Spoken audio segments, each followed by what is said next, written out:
Bom dia, turma, bom dia, rapaziada. Vou mostrar pra vocês aqui um barulho que o cliente reclama aqui. Ó, não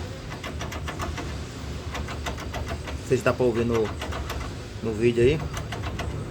Essa semi-eixo tá com a folga dentro da mocinética, tá junto mocinética. E aí ó o barulho.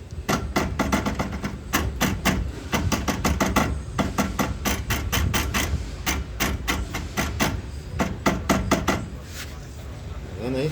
Barulho? Ó. Ela cria uma folga.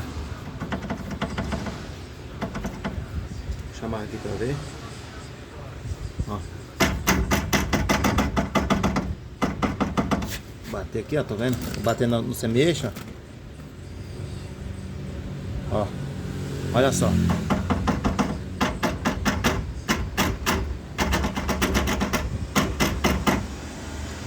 Barulho na roda dianteira direita. Tem muita folga. E esse é o barulho.